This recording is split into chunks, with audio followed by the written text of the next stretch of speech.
आणि राजकीयदृष्ट्या महाराष्ट्रामध्ये या घडामोडी घडत असताना तिथे दिल्लीमधल्या एका कार्यक्रमाची उत्सुकता सकाळपासून कायम आहे। भाजपच्या नव्या कार्यकारिणीला देशाचे पंतप्रधान नरेंद्र मोदी मार्गदर्शन करण्याची शक्यता व्यक्त होते। आज संध्याकाळी भाजप मुख्यालयात पंतप्रधान मोदी मार्गदर्शन करणार असल्याचं कळतंय। भाजपने आपली नवी कार्यकारिणी नुकतीच जाहीर केली आणि याच कार्यकारिणीसोबत मोदींचा संवाद असेल।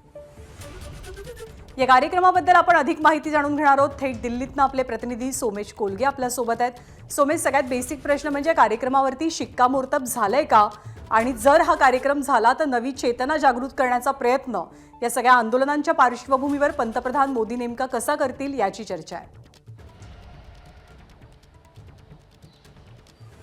पंतप्रधान नरेंद्र मोदी हे भारतीय जनता पक्षाच्या मुख्यालयामध्ये येणार आहेत आणि भाजपची कार्यकारिणी नितीन नवीन यांच्यासोबत पहिली बैठक या कार्यकारिणीची होते। राष्ट्रीय अध्यक्ष म्हणून ते पहिल्यांदा बैठक घेत आहेत, कारण ही नवी कार्यकारिणी जाहीर करण्यात आली आहे। विशेष म्हणजे यामध्ये स्मृती इराणी आहेत, विनोद तावडे आहेत, सुनील बन्सल आहेत, राम माधव आहेत, असे काही मोठे चेहरे, काही नवीन चेहरे या सगळ्या कार्यकारिणीमध्ये नव्याने सामील करण्यात आले आहेत। आणि आज दिवसभराच्या बैठकीनंतर पंतप्रधान नरेंद्र मोदी हे संध्याकाळी या सर्व पदाधिकाऱ्यांसोबत चर्चा करण्यासाठी, संवाद साधण्यासाठी म्हणून भाजपच्या मुख्यालयात पोहोचणार अशी माहिती मिळते।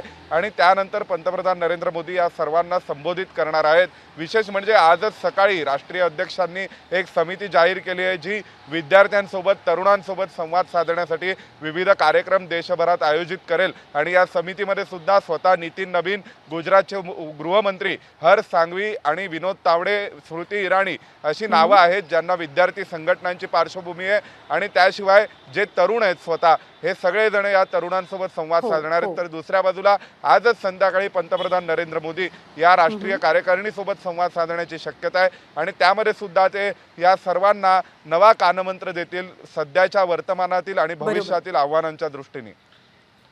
सोमेश, अपडेट्स वेळोवेळी जाणून घेत राहू। तुर्तास धन्यवाद या सगळ्या माहितीबद्दल।